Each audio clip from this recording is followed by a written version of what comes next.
सबसे पहले तो रेखा जी, आपका हमारे कार्यक्रम में बहुत बहुत स्वागत है। धन्यवाद भैया। बताएं कि किस तरह की अनुभूति आपके मन में है? सबसे पहले आपके चैनल के माध्यम से राष्ट्रीय नेतृत्व, देश के प्रधानमंत्री और हमारे राष्ट्रीय अध्यक्ष, यशस्वी मुख्यमंत्री, प्रदेश अध्यक्ष, आपके चैनल के माध्यम से मैं इन सबको बहुत बहुत धन्यवाद देती हूँ। हमारे राष्ट्रीय शीर्ष नेतृत्व ने, संगठन सरकार ने जो मेरे ऊपर विश्वास किया है और इतना बड़ा दायित्व दिया है, मेरी तरफ से पूरी कोशिश, मेरा प्रयास ये रहेगा कि मैं उनके विश्वास पे खरी उतरूं। मध्य प्रदेश राज्य महिला आयोग के अध्यक्ष का पद अपने आप में एक बहुत ही गरिमापूर्ण पद है। बहुत सारी जिम्मेदारियां, बहुत सारे दायित्व तो आपके साथ इस समय होंगे। जो प्राथमिकताएं आपने तय करके रखी हैं, थोड़ा सा उसके बारे में हमारे श्रोताओं को बताएं कि कौन कौन से विचार आपके मन में? प्रदेश की आधी आबादी महिलाओं की है, जिसके नेतृत्व के लिए सरकार ने मुझे ये दायित्व दिया है। महिलाओं की समस्याएं जो रहती हैं, वो अपनी आवाज ऊपर नहीं ला पाती। ग्रामीण अंचल आप देखेंगे, SC/ST वर्ग है, ट्राइबल एरिया है, उसमें महिलाओं की ऐसी समस्याएं हैं कि जो सिर्फ हम ही लोग सुन सकते हैं और समझ सकते हैं। उनकी समस्याओं का निदान करना हमारा कर्तव्य है। तो जिन बहनों की समस्याएं हैं और जो बहनें हमारे तरफ एक उम्मीद की नज़र से देख रही हैं, उनकी उम्मीदों पे खरे उतरने की कोशिश करेंगे। रेखा जी, नारी सशक्तिकरण की जब बात होती है तो मध्य प्रदेश में एक बहुत बेहतर प्रयास हो रहे हैं। बहुत सारी कार्यक्रम ऐसे चलाए जा रहे हैं, बहुत सारी योजनाएं चलाई जा रही हैं और अब धीरे धीरे नारी सशक्तिकरण के जो प्रयास हैं वो फलीभूत होते नजर आ रहे हैं।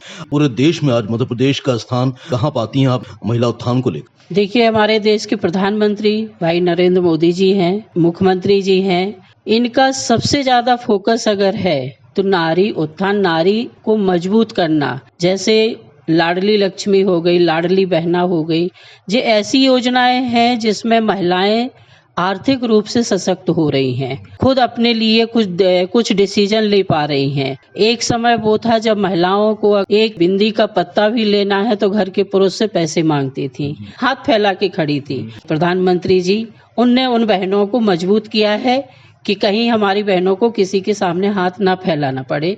तो आज इन योजनाओं से हमारी सारी बहनें मजबूत हो रही हैं, वो खुद अपना डिसीजन लेने में सक्षम हो रही हैं। बस एक जगह जो हमारा ग्रामीण एरिया होता है, वहाँ सबसे ज्यादा अगर समस्या है तो शिक्षा। महिलाएं अगर खुद अपने आप को सोचेगी कि हमें शिक्षित होना है और हमें अपनी बच्चियों को शिक्षित करना है, तो ये समाज वास्तव में सुधर जाएगा, सुधरेगा। और हमारा भी पहला संकल्प यही है कि हम महिलाओं को शिक्षा की तरफ जागरूक करें। बिल्कुल सही कहा आपने कि शिक्षा विकास के द्वार खोलती है और आपने ये भी कहा कि अब नारी अपने पुराने बंधनों से मुक्त हुई है और एक नई परवाज भर रही है।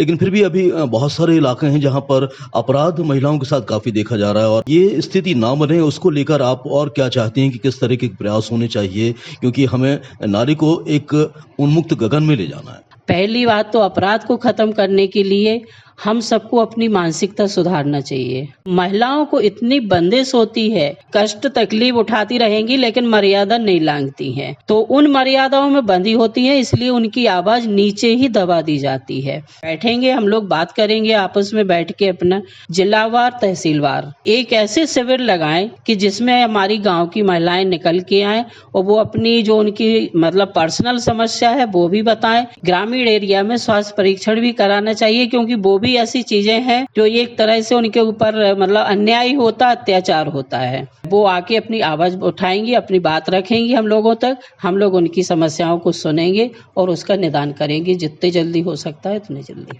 महिलाएं अपनी आवाज खुलकर उठा सकें, आयोग तक पहुंच सकें, अपनी बात रख सकें, उसके लिए आप किस तरह की पहल चाहती हैं? पहले तो मैं अपने ऑफिस से, यहीं से विभाग से एक हेल्प लाइन नंबर जो होता है उसको जारी करवाऊंगी। प्रदेश में तो ये ऑफिस है, लेकिन जिलावार भी मेरी कोशिश रहेगी। समस्या समाधान केंद्र जो होता है एक जिला स्तर पे खुलवाने का प्रयास करेंगे और वहाँ पे हम ऐसी टीम गठन करने का सोच रहे हैं कि जहाँ पे महिलाओं के पास, गांव की महिलाएं वहाँ लोकल में अपने आपस में एक दूसरे से बात कर सकें और अपनी समस्या आके उनको बता सकें और वो बात फिर हम लोगों तक पहुँच सके। चलते चलते राज्य महिला आयोग के अध्यक्ष होने के नाते आप संदेश क्या देना चाहती हैं हमारे कार्यक्रम के माध्यम से? एक ही आपके चैनल से संदेश देना चाहती हूँ, सभी भाई लोग मिलके हमारे आयोग का सहयोग करें, तो हम लोग सब समाज मिलके आगे कदम बढ़ाएं और हम अपनी बहनों के लिए हमेशा खड़े रहें। हमारी बहनें कहीं ये ना समझें कि कहीं हम कमजोर हैं, हम लोग उनके सामने तत्पर खड़े रहेंगे। रेखा जी, इतना समय देने के लिए और इतनी चर्चा करने के लिए हम आपके बहुत बहुत आभारी हैं।